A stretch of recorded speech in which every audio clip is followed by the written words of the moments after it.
Okay, hello class. Welcome back.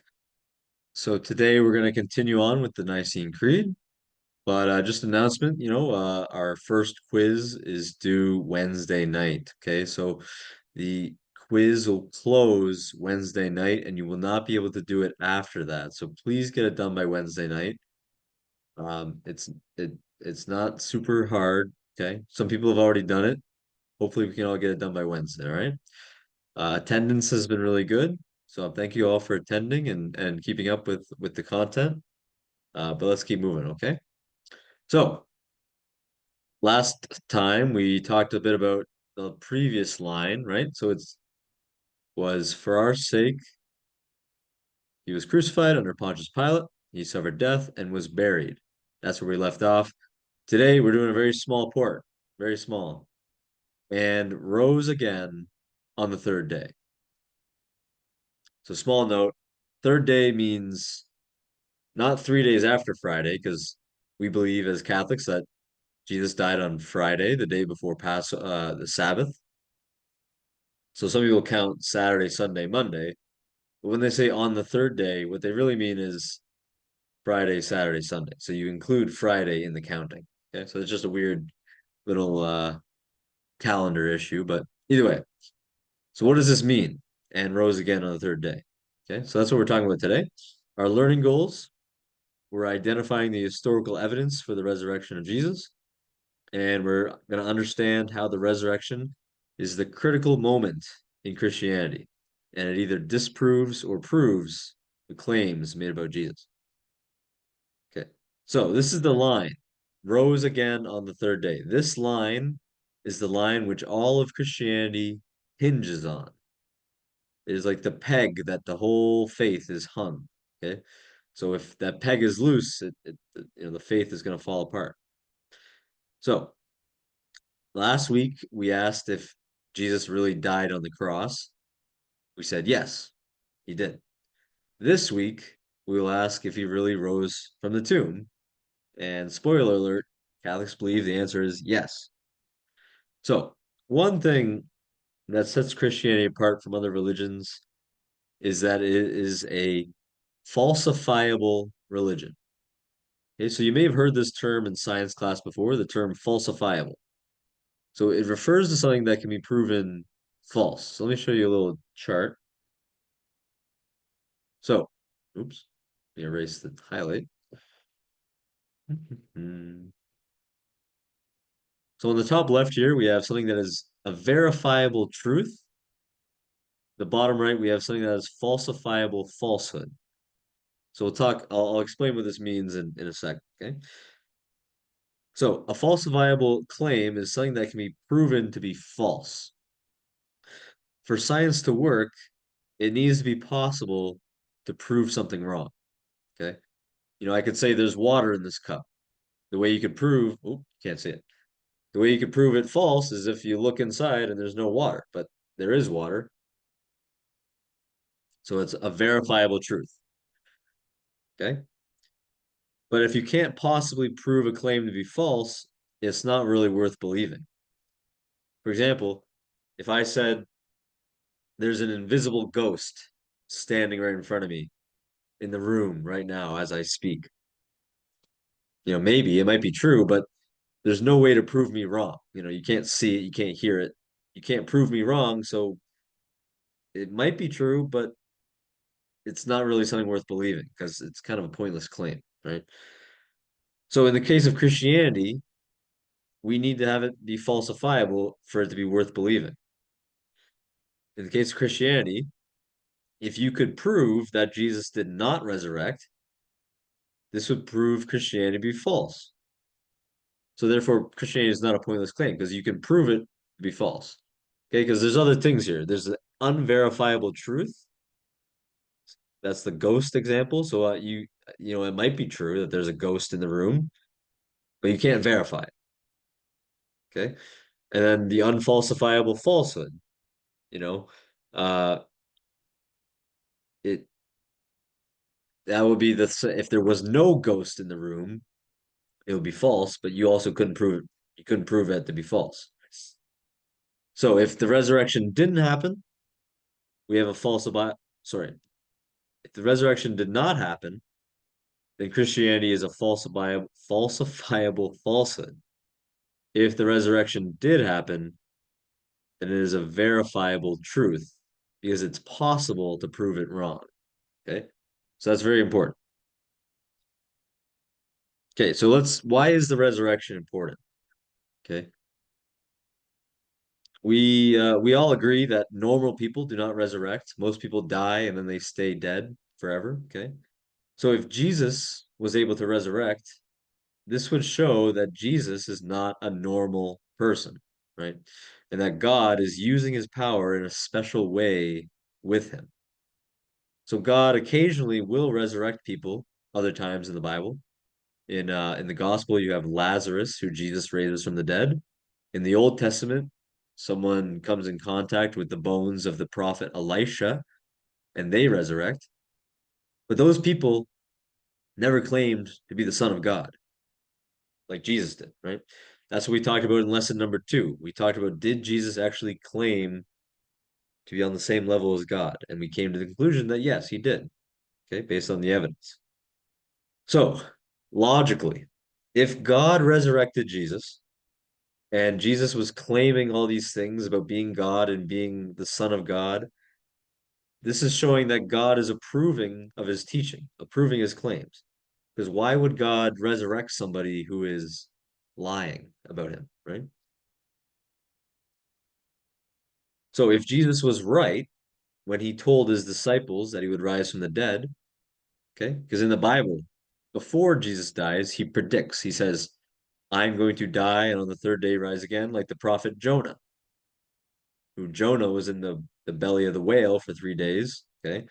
Jesus was in the tomb for 3 days and then he came out, right? So he made this claim. If Jesus was right when he told his disciples that he would rise from the dead, there's no reason to disbelieve all the other extraordinary things he said. So if he was right about the resurrection, he's also right about being the Son of God. Okay? So it all boils down to this. This is called the trilemma. Okay? Let me pull it up.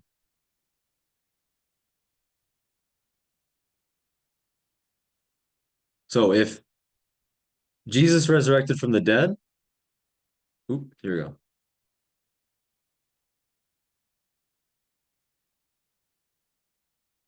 It all boils down to this. If Jesus resurrected from the dead, then he is the Lord. If he did not resurrect from the dead, he's either a liar or a lunatic. Okay, because people don't normally claim to be able to resurrect, right? So either he was lying about being the Son of God, or he was a bit crazy, right? But if he did resurrect, that means everything he was saying was true. So this is why it's so important.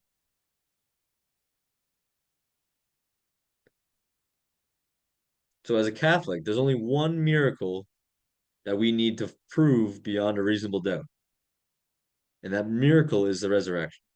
So if we can prove the resurrection, everything else falls into place after we do that. So it's the foundation that we build the rest of our faith on.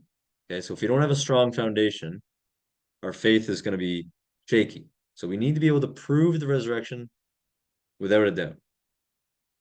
So that's why I'm teaching this. I want you guys to be aware of the proofs and the arguments for the resurrection so you can be strong in your own faith. And it's also important to know the common objections because there's going to be people who object. So you need to be able to refute them. So as the Apostle Paul said, in a second. Okay. He said, if Christ has not been raised, then our proclamation has been in vain, and your faith has been in vain. So if Jesus didn't actually rise from the dead, not good, right? Because then we've been duped, tricked. Okay. So, but if he hasn't, if he did rise from the dead, then our faith has not been in vain. So don't worry. Okay, we have a multitude of strong historical evidence to back up the claim that Jesus rose from the dead. It's important to look at the evidence without bias. Okay. So the Bible has two functions, right? It's a dual function. On one hand, it's a divinely inspired writing, inspired by God, and it's important for our faith and our salvation. On the other hand, it's also an ancient text. It's an ancient book, just like any other historical book, right? So it has historical significance, just like any other book or record from the Roman times or even earlier, Greek times, okay? It's the same way we know about Alexander the Great and Julius Caesar and all these ancient humans because we have their writings. We have writings about them that tell us. Just like the Bible is a writing written around the time of Christ that can tell us about what happened in his time. Okay, so we can't just say something is historically accurate just because it's in the Bible, because that's not going to be convincing to atheists or people who don't accept that the Bible is inspired. There's other people from other religions who don't believe in the Bible. They're not going to accept that Jesus rose from the dead just because it says it right there. So we need to use historical evidence. Okay. So we need to use the Bible as a neutral historical source and evaluate its claims like any other ancient book. Okay. If you're reading a book that said Julius Caesar, was able to breathe fire, you would say, I'm gonna evaluate that claim, see if it's true or not, right? So we need to have some proof, right? Okay, so let's get into it. Our first article. This is a really great article. This is called the minimal facts argument. So I'm just going to read through this a bit briefly. You can read it more in your own time, but I'm just going to skim through so you get the big picture, okay? So it's called the minimal facts. And basically what they're trying to do here is they're trying to find the least amount of facts that we can prove the resurrection with. What are the facts from history that atheist historians, whatever historians there are, they agree on these facts. And then we can use those facts to prove the resurrection. Okay, so again, he kind of recaps what I said. The truth of Christianity stands or falls on the bodily resurrection of Jesus. So we need to be able to prove. Okay, so the minimal facts. This method considers only those data that are so strongly attested historically that they are granted by nearly every scholar who studies the subject, even the skeptical ones. So it doesn't it this approach doesn't assume that the Bible is inerrant or divinely inspired. It just what are the basic historical facts that even the most skeptical people agree on about Jesus? Okay? So if we can show that there's a supernatural explanation for the facts or there's a natural, okay? So if we can show that there's no natural explanation, then there must be some sort of supernatural, okay? That's what he's saying here. Okay. So what makes good history, right? So a good historical claim is strong when it's supported by multiple independent sources. If you have a bunch of different people, think of a crime scene, right? If you have one eyewitness, not the most reliable. If you have two, now you're getting somewhere. And if you have four people who each saw the same thing from a different perspective, one's standing on the street corner, one's over there, and they all tell the same story to the police, they're probably being authentic. Okay.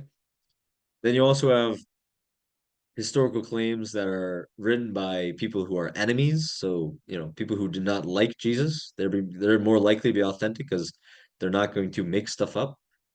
Uh, in the sort of embarrassing historical claims. So there's some parts of the Bible that some people consider embarrassing. Okay.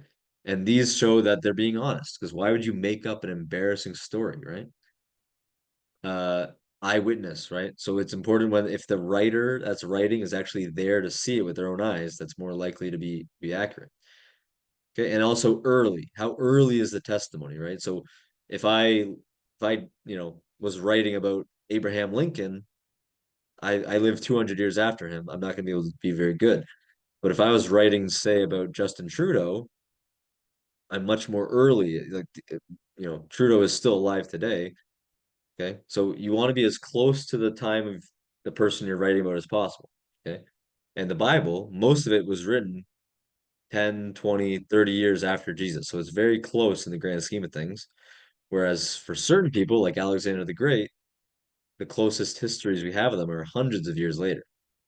Okay, so fact number one, as we said yesterday, or not yesterday, but on Thursday, we have the fact that Jesus died by crucifixion. Okay, so that's what we proved on Thursday through other sources, history. But again, historian Josephus, uh, Roman historian Tacitus, these people who are not followers of Jesus are saying he died on the cross. Okay? But there's some people object, saying, "Oh, maybe he didn't really die. Maybe he didn't really die. He was just fainting, or he was in a coma." But again, we know exactly what crucifixion did, and so uh, nobody was able to survive crucifixion in the time of the Roman Empire. It was just not possible. Okay, he was also whipped and stabbed. Okay, and that's also not what the people who witnessed him resurrect claimed. They never said he looked ill or weak. They didn't say, "Oh, Jesus came out of the tomb hobbling over, like gasping for air." No, he walked around and acted like a normal, healthy person, right? So that's our fact number one is that Jesus died on the cross. Okay. Most people agree on this. Okay. Then we can move on to the empty tomb. So we have this fact that the disciples said the tomb was empty. If it wasn't empty, somebody would have, you would have been able to just go to the tomb and say, "Hey, look, the body's right there." Okay. The body is still in the grave. Okay. So if it was empty, they wouldn't be able to do that. And what we actually see in the Bible is the enemies of Jesus were saying that, "Hey, why is the tomb empty? Let's make up this rumor that they stole the body. The disciples stole the body." The fact that they said this, that the fact that they made this argument that, oh, they probably just stole the body, that shows that the tomb is empty. Because if the tomb wasn't empty, they wouldn't have said that they stole the body, right? So just by it's like the video I'm going to show you later, it's like the dog ate my homework. If you say, and I said, "Where's your homework?" You say, "Oh, well, the dog ate it." That proves that you don't have any homework in your possession, right? So if I say, "Is the tomb empty?" and you say, "Well, they stole his body," that shows that you know that the tomb is empty. So we have these historical accounts of these claims, so that it shows that the tomb was empty. So why was the tomb empty? Either they stole the body. Okay, so let's slow down a bit. So objection number two, the disciples stole the body. So this is the fraud theory. They just made it up. They all made it up. Okay. So as mentioned above, the earliest recorded polemic against the empty tomb is a charge by the Jewish authorities that the disciples stole the body. This scenario posits that Jesus' followers stole the body, unbeknownst to anyone, and lied about the resurrection appearances, be the greatest hoax in human history. So first, this theory does not explain the simplicity of the resurrection narratives, nor why the disciples would invent women as the primary witnesses to the empty tomb, because in those days, women were not seen as reliable testimony, right? This is the early ancient time, right? But if you read the Bible, they claim that it was Mary Magdalene, and the other women that first saw that Jesus was gone. If you were going to make up a hoax, you would say, "Oh, it was all 50 of us men were there at the tomb and we saw it was empty," right? So if you're going to make it up, you'd make it up better than that. Second, this also doesn't explain why the disciples would perpetuate a story that they stole the body if they stole the body, right? If they actually did steal the body, why would they write that in the Bible? So it's kind of this weird like paradox. It'd be like the dog telling you that the dog, if the dog came to the teacher and said that, they're going to tell you that the dog ate the homework, but I really didn't eat the homework. That's kind of what they're saying. Anyways, third, so this theory the biggest example is the die, the disciples, if they were lying about this, they after they made this lie up, they went on to preach the gospel for the next 30 years, undergoing whipping, torture, stoning, all sorts of things. For what reason? They didn't make any money. They didn't get any fame or fortune. And then at the end of their life, they were killed by the Romans for what they believe. You can read Paul's own letters where he says, "Oops."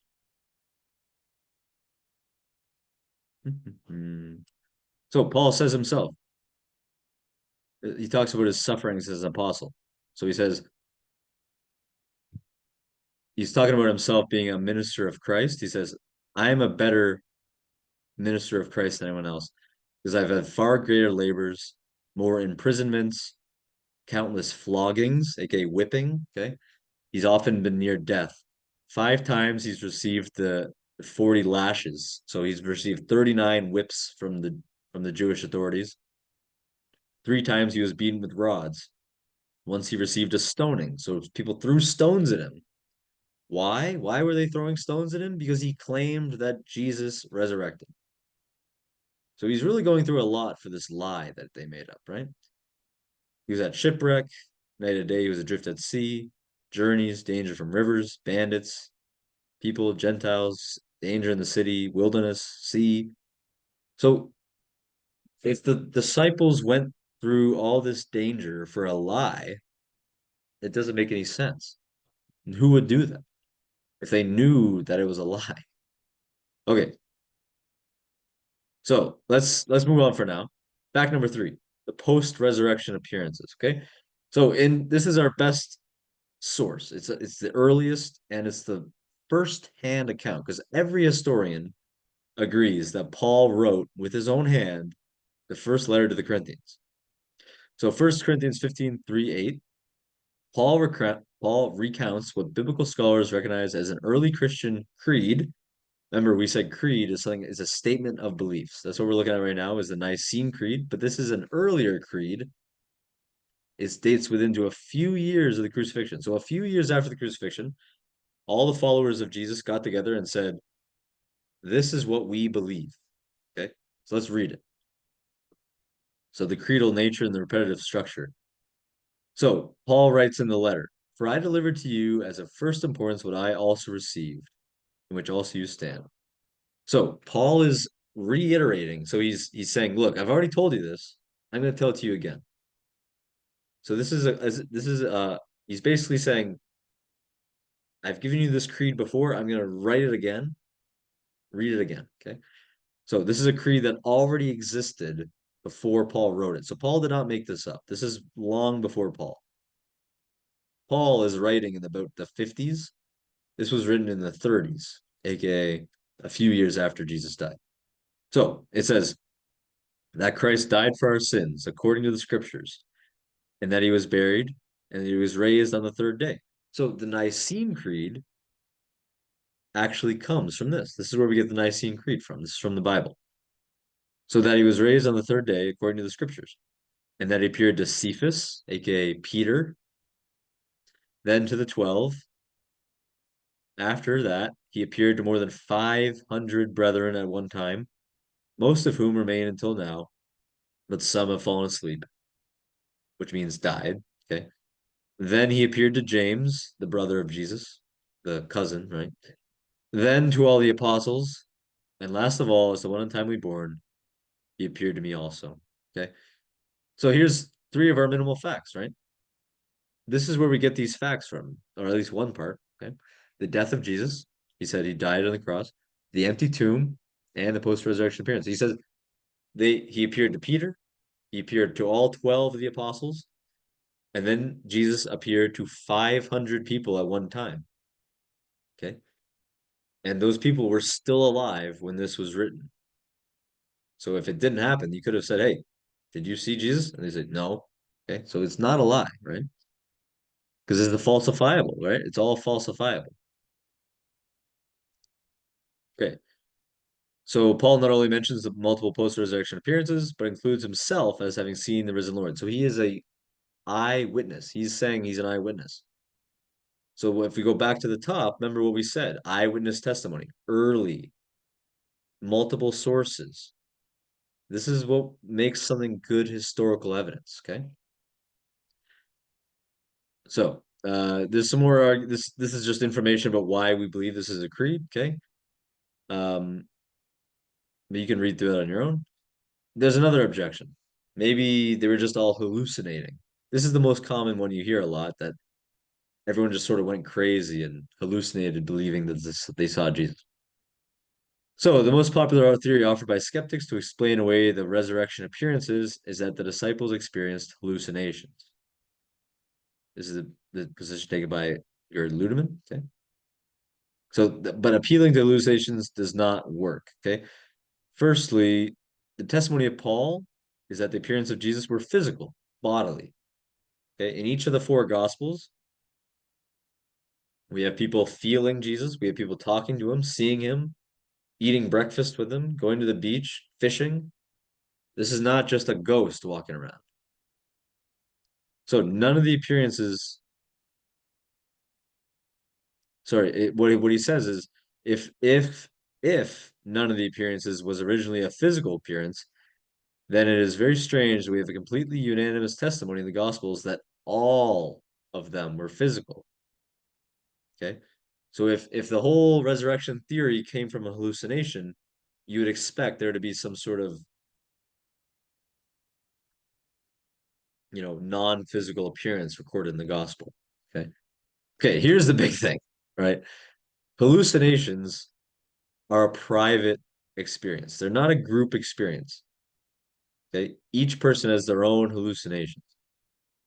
So a group of people may be in the frame of mind to hallucinate, but each experiences hallucinations on an individual basis. So there could be some time. There might be some situation where a group of people will all hallucinate. Perhaps maybe they've done drugs or some other thing.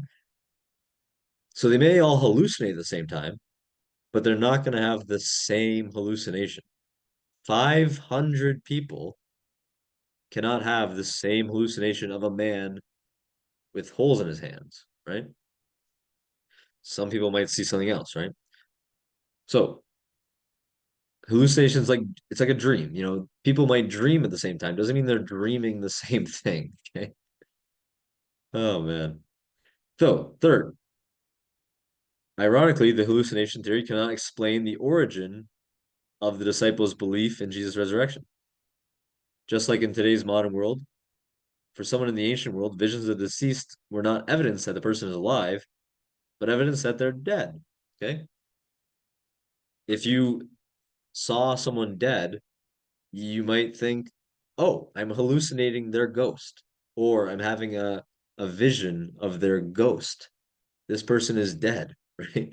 So if they were actually hallucinating, they'd probably actually think more in the opposite direction, that, oh, he really is dead. Okay. So this is a crucial argument, right? Hallucinations are projections of the mind, and they can contain nothing new. Therefore, given the current Jewish beliefs about life after death, the disciples, were they to project hallucinations of Jesus, would have seen Jesus in heaven or in Abraham's bosom, heaven was known at the time, where the souls of the righteous dead were believed to be abiding until the resurrection. Any such visions would not cause belief in Jesus' resurrection. They would have thought, oh, Jesus made it to heaven. Good, we did it. So, in other words, a hallucination of the resurrected Jesus presupposes the proper frame of mind which the disciples simply did not possess. And again, hallucinations would not explain the empty tomb. Because if you're just hallucinating Jesus resurrecting, you could go to the tomb and say, oh, there's his body. So you need something more, right? So here's our three facts so far. Jesus died, the tomb was empty, and people saw him after he died, walking around, talking, acting like a normal human being. So how do we explain these three facts? Let's look at the fourth. Okay. The origins of the Christian faith. So no scholar denies the fact that the Christian religion exploded out of first century Israel. So within one generation of the death of Christ, this movement, known as the Way, or El Camino, right? That spread to Europe, Africa, Asia. Okay, it was in Turkey, Greece, Rome, Spain, Italy. Well, I said Rome, but France in only a couple decades. Nobody disagrees with this. We have so much archaeology to prove this, and we also have Paul's letters that talk about where he traveled and where he spread churches. So we know for a fact there must be a church in Corinth because he wrote to the Corinthians. There must be a church in Rome because he wrote to the Romans. Right? You can go through all the list, right? So Christianity is an effect that needs an adequate cause and explanation.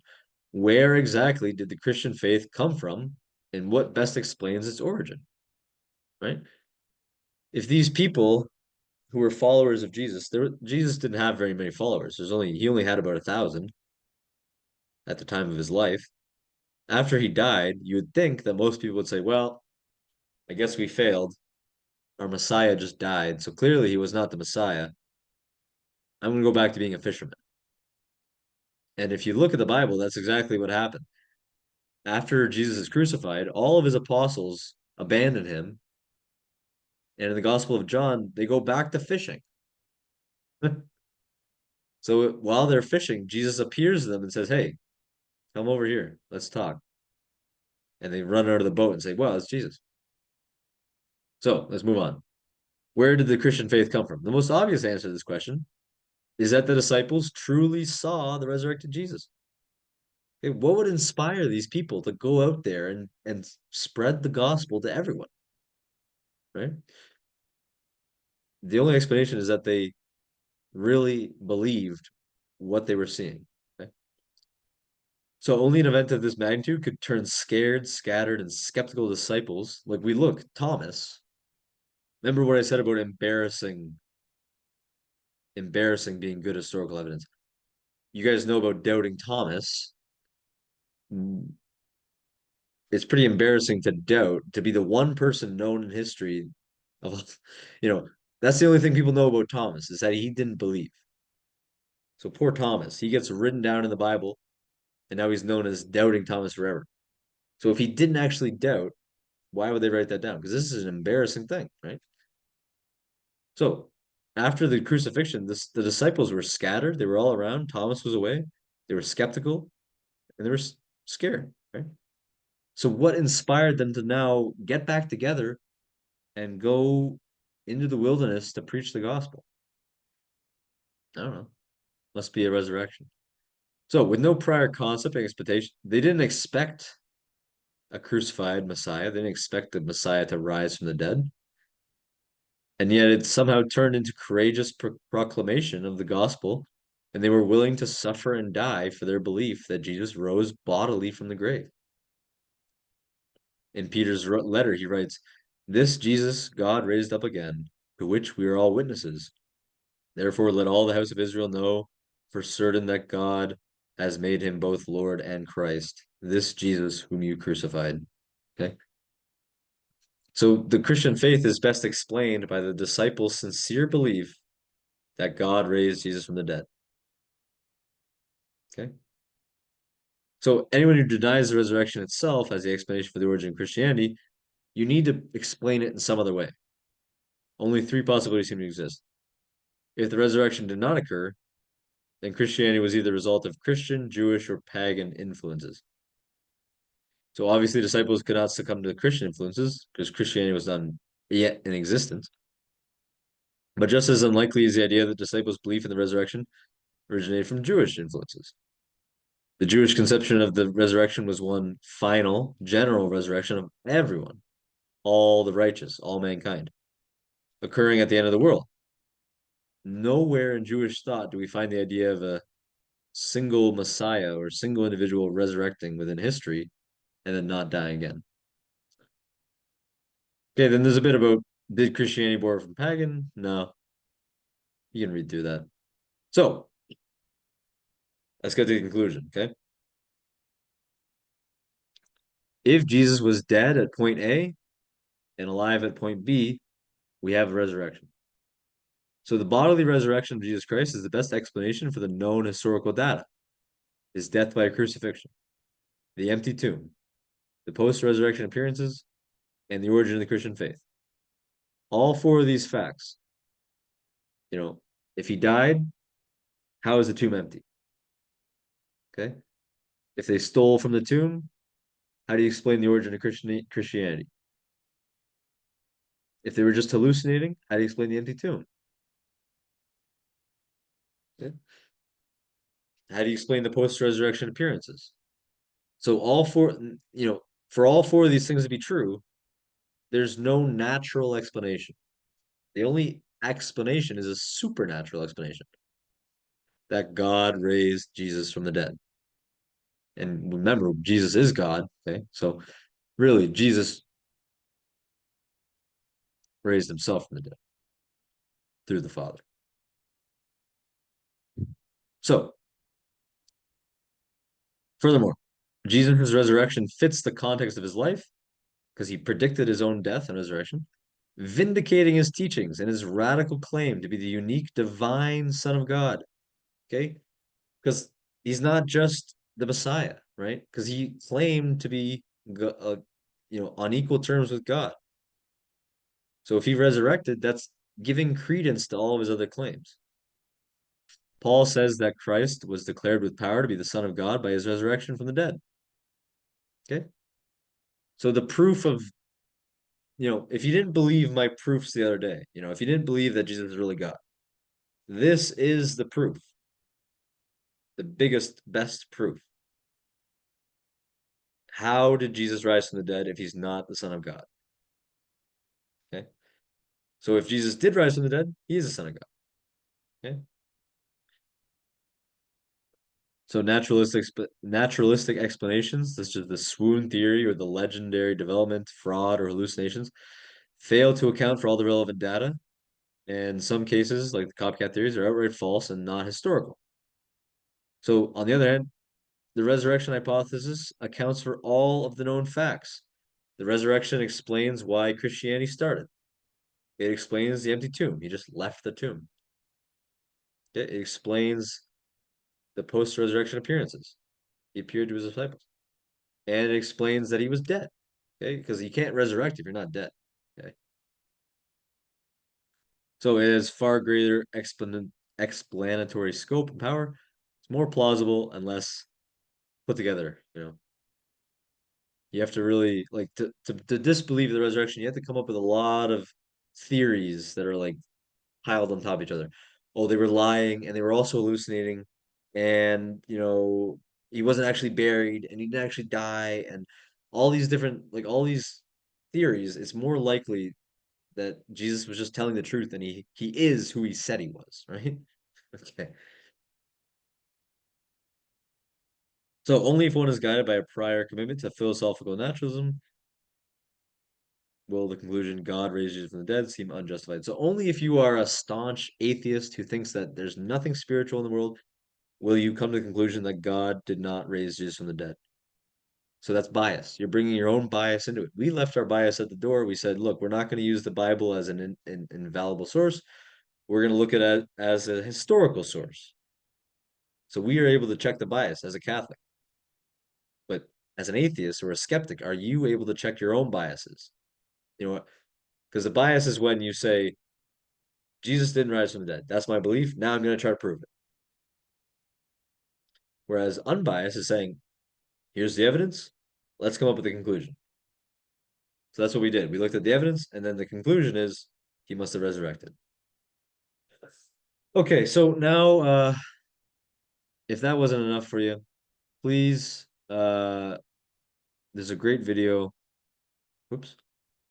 I've posted in the lesson in the lesson. It's called The Case for Christ. It's only 16 minutes. I would recommend watching that because he can do a lot better than I can. And everything else is also posted to the lesson. So thank you guys for watching. I know this might have been a bit longer, but this is very important. So please take some time to watch it. And next time we'll talk a little bit about the Virgin Mary and how she plays into the role in the creed and how we can interpret her. Okay. So thank you guys so much for watching.